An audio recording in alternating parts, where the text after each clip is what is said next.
Is biomagnetism. हमारी पृथ्वी खुद एक मैग्नेट है, उसमें से north pole south pole magnetic frequency निकलती, सब जगह पे मैग्नेटिक फ्रीक्वेंसी है। अगर कोई बोलता है कि मैग्नेटिज्म जैसी कोई चीज दुनिया में नहीं होती या मैग्नेट शरीर पे कोई इंफ्लुएंस नहीं करता है, तो दुनिया का सबसे जाहिल, सबसे गवार इंसान मैं उसको समझूंगा, क्योंकि एवरीवेयर मैग्नेटिज्म। तो मैग्नेटिज्म है तभी तो आपका ब्लड सर्कुलेशन हो रहा है, तभी तो पुल एंड पुश हो रहा है, तभी तो ब्लड सेल्स के अंदर एनर्जी आ रही है। हमारा ब्लड सेल्स, हमारे ब्लड सेल्स के अंदर toxin, insulin, nutritious, oxygen, water सब कुछ होता है, उसको फ्लो करने का काम, पूरे शरीर में फैलाने का काम मैग्नेटिज्म करता है। मैग्नेटिज्म की पावर को हम समझते, मैग्नेटिज्म क्या है उसको हम प्रॉपर तरीके से समझते। अगर आपने मैग्नेटिज्म के काम को समझ लिया, मैग्नेटिज्म को अगर रियल में समझ लिया, तो आपको सब कुछ समझ में आ जाएगा। बस इस मुद्दे को समझो। सबसे बड़ी बात तो यह है कि शरीर में बीमारी होती क्यों है, और दुनिया की कोई भी बीमारी ब्लड सेल से होती। कैंसर के सेल्स कहां डेवलप होते? ब्लड सेल्स के अंदर। कोरोना का सेल्स कहां से एंटर करता है? ब्लड सेल्स के अंदर। दुनिया की कोई भी बीमारी क्यों होती, सोच के देखो। हार्ट अटैक क्यों आता है? हार्ट को प्रॉपर प्रोपोर्शन में ब्लड नहीं मिलेगा तो हार्ट अटैक आता है।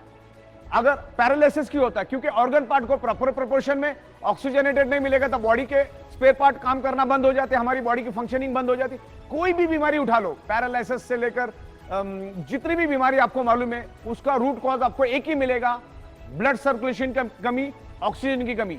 कोई भी बीमारी उठाओ, जॉइंट पेन, बॉडी पेन क्यों होता है? मान के चलो मेरे हाथ में दर्द है, तो हाथ में दर्द होने का क्या कारण है? क्योंकि उस एरिया में ऑक्सीजनेटेड ब्लड प्रॉपरली फ्लो नहीं कर रहा है, यानी प्रॉपरली सर्कुलेट नहीं कर रहा, तब जाके यहां पर पेन हो रहा है। मतलब इस एरिया में ज्यादा मात्रा में कार्बन डाइऑक्साइड है, वहां पर ऑक्सीजन की कमी है करके मेरे बॉडी में पेन हो रहा है। और मैग्नेट क्या काम करता है? मैग्नेट आपके शरीर के अंदर ऑक्सीजनेटेड ब्लड सर्कुलेट करने का ही काम करता है, आपके शरीर के अंदर ब्लड सर्कुलेशन इंप्रूव करने का काम करता है। ब्लड सर्कुलेशन इंप्रूव होने से क्या होता है? बॉडी के अंदर ऑक्सीजन लेवल बढ़ता है। तो ये जो नेचुरल बायोमैग्नेट आपके बॉडी के लिए नेचुरल पेन किलर का काम करता है। हमारे शरीर में 78 इंपॉर्टेंट ऑर्गन पार्ट्स है और 72,000 ब्लड वेसल्स है, और जिसकी लंबाई तकरीबन 1 लाख किलोमीटर है। और वहां से उस ब्लड वेसल में से कंटिन्यूसली ऑक्सीजनेटेड ब्लड यानी न्यूट्रिशियस सर्कुलेट होते रहते हैं। तो ये मैग्नेट हमारे शरीर पे कैसे इंपैक्ट करता है उसके बारे में हम समझते हैं। हमारे शरीर के अंदर आयरन है और एनवायरमेंट में मैग्नेटिक फ्रीक्वेंसी है।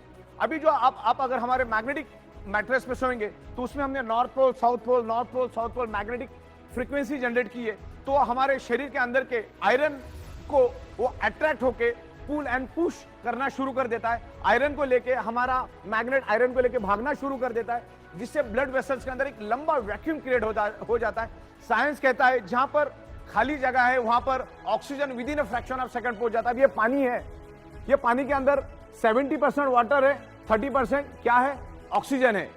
तो सेम मैं आपको और एक सिंपल लैंग्वेज में समझा देता हूं। ये एक इंजेक्शन है, मान के चलो आगे वाले पार्ट को आप मैग्नेट समझो, और ये पीछे जो ब्लैक एरिया आपको दिख रहा है उसको आप थोड़े टाइम के लिए आयरन समझो। मैग्नेट क्या करता है? आयरन को लेके भागना शुरू कर देता है, तो जिसके कारण हमारी ब्लड वेसल में एक वैक्यूम क्रिएट हो जाता है, खाली जगह पैदा हो जाती है, और आपके लेफ्ट